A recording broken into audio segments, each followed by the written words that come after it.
Halo, selamat berjumpa lagi dengan channel 0 per 0 dengan Pak Git. Kali ini saya akan membahas Albert Einstein. Tapi dalam catatan bukan masalah keilmuannya. Yang saya bahas adalah ketuhanan menurut persepsi Albert Einstein gitu. Albert Einstein itu mempunyai quote bahwa ilmu tanpa agama adalah buta, dan agama tanpa ilmu adalah pincang. Itu quotes Albert Einstein. Dan siapa sih yang nggak kenal Albert Einstein? Yaitu seorang jenius yang berhasil menemukan teori relativitas. E sama dengan mc kuadrat, jadi energi sama dengan massa dikalikan kecepatan cahaya kuadrat gitu ya. Jadi di mana suatu objek itu mempunyai massa, maka dia bisa diubah menjadi energi murni. Itu di sisi pengetahuannya keilmuannya Albert Einstein. Dan kita bicarakan nanti adalah yang tadi gitu. Yang ilmu tanpa agama adalah buta. Agama tanpa ilmu adalah pincang. Tapi agama yang dimaksud di sini oleh Albert Einstein bukan agama yang pada umumnya. Pada tanggal 25 April 1929 di media New York Times itu terjadi pertanyaan atau mempublikasikan jawaban pertanyaan dari Rabbi Hubert Goldstein kepada Einstein. Apakah Einstein percaya kepada Tuhan? Einstein percaya kepada Tuhan. Menurut Albert Einstein, dia percaya kepada Tuhannya Spinoza, yaitu Tuhan yang memperlihatkan dirinya dalam keharmonisan dunia, bukan Tuhan yang memperhatikan nasib dan perbuatan manusia gitu. Jadi persepsi Einstein tentang Tuhan ini memang agak berbeda gitu ya. Mungkin ini agak sensitif gitu. Kalau dibahas nanti agak sensitif, dan bila memang teman-teman nggak begitu suka ya silakan di skip saja. Saya bermaksud ini akan menganalisa dan memberi edukasi, artinya memberi edukasi dalam sudut pandang yang berbeda. Jadi kita tidak memandang dari satu sudut pandang, dari sudut pandang yang lain gitu, supaya nanti jadinya edukatif gitu. Bukan maksudnya memojokkan atau menghina atau menjelekan kepercayaan yang lain gitu. Einstein lahir pada 14 Maret 1879 ya. Dia dibesarkan oleh kedua orang tuanya yang mempunyai agama Yahudi sekuler gitu. Tapi sekolahnya dari SD itu dia di sekolah Katolik. Nah, dengan seringnya membaca buku sains dan membandingkan dengan hasil ajaran-ajaran Katolik yang dia dapat di SD itu Einstein mengatakan dan membuat kesimpulan bahwa kepercayaan ini tidak mungkin benar berdasarkan buku-buku sains yang dia pernah baca.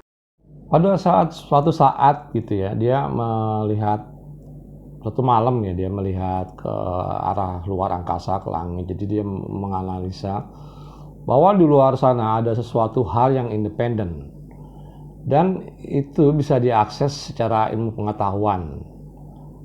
Nah, kemudian terhadap Tuhan yang sifatnya personal dan mirip dengan manusia gitu, yang mempunyai kehendak, mempunyai emosi, kemudian bisa berinteraksi dengan makhluk lainnya, bisa marah, bisa murka, terus bisa memberi hadiah atau bisa memberi hukuman terhadap seorang yang sudah meninggal gitu. Jadi menurut Einstein ini adalah Tuhan yang mempunyai sifat kekanak-kanakan karena dia mempunyai sifat seperti manusia. Dan menurut Einstein, bagi saya kata Tuhan itu adalah ekspresi dari kelemahan manusia, baik dari agama Yahudi maupun dari agama lainnya. Jadi ini hal yang sangat sensitif itu kalau diterima oleh orang yang beragama. Kata-kata ini pasti kontra gitu. Tapi kan kita belum tahu yang dimaksud Einstein itu kayak apa, karena Einstein punya pemikiran sendiri. Mengapa saya bilang begitu? Karena pemikirannya pun nggak normal, karena sampai dia bisa menciptakan teori relativitas itu kan nggak normal. Jadinya artinya dengan menggunakan logika berpikir ilmiah itu akan mengurangi kepercayaan terhadap tahayul. Itu yang dimaksud Einstein. Einstein percaya kepada konsepnya Spinoza. Baik, kita bahas siapa Spinoza ini. Spinoza adalah orang Yahudi yang lahir di Amsterdam pada tanggal 4 November 1677 ya. Jadi dia adalah seorang rahib Yahudi Sephardim yang mempunyai keilmuan tinggi juga, dan juga pemikirannya juga tinggi gitu. Tapi pada saat itu memang pemikirannya itu agak radikal. Kalau menurut orang zaman pada waktu itu pemikirannya disebut radikal. Akhirnya dia dilempar atau diusir dari komunitasnya. Hingga dia pun dikutuk oleh komunitasnya. Didoakan supaya dia matilah, dia dimasuk neraka lah. Intinya dia kalau di Islam tuh dikafir-kafirkan lah gitu. Terus didoakan supaya dia masuk jalan yang sesat, masuk ke neraka. Akhirnya dalam penyendiriannya, Spinoza ini ingin mencari kebenaran yang sejati dengan cara merenung dan mempelajari filosofi, atau kalau istilah Jawane bertapa lah gitu, menyendiri.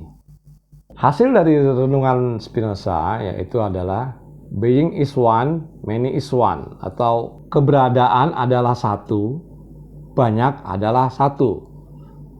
Tentu quotes ini pada zaman itu ditentang oleh kaum yang beragama, ini ditentang oleh Yahudi dan Nasrani pada saat itu, ditentang. Being this one, the many is one itu ditentang. Tapi hal ini buat Einstein adalah benar. Being this one, the many is one. Itu menurut Einstein tuh begitu gitu loh. Tuhan tuh seperti itu, persepsinya Einstein tuh itu. Saya mencoba menganalisa di sini ya, being the one is many is one itu ya. Itu sebetulnya nggak jauh atau mirip banget yang dengan namanya manunggaling kawula Gusti. Jadi Tuhan itu ada di mana saja dan bisa berwujud apa saja. Tapi ini dalam bahasa filsuf yang tinggi ya, bukan pada bahasa letterlek yang sebenarnya gitu. Jadi ini dia menggunakan bahasa filsuf yang tinggi, yaitu being is one, the many is one, mirip sekali dengan manunggaling kawula Gusti. Atau kalau menurut saya 0 per 0 pun mirip dengan konsep itu. Jadi konsepnya ini memang kalau disebut radikal ya, sekarang sih sebetulnya nggak bisa disebut radikal ya, karena orang boleh mempresiskan atau berpendapat apapun gitu tentang Tuhan. Kesimpulannya, kita sebagai manusia tidak harus mempersempit pemikiran kita. Artinya kita jangan menutup pemikiran kita dibatasi dengan sesuatu gitu. Jadi kita mencoba memandang dari sudut yang berbeda. Yang pernah saya ceritakan waktu itu adalah seperti orang buta berdebat tentang seekor gajah gitu, yang pegang kaki dibilang tiang, yang pegang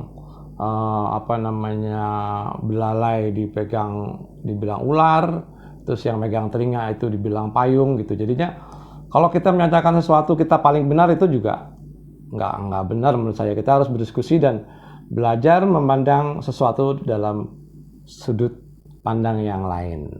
Untuk sementara saat ini saya cukupkan sekian. Baik teman-teman yang setuju dan tidak setuju silakan berkomentar. Saya tunggu komentarnya. Terima kasih.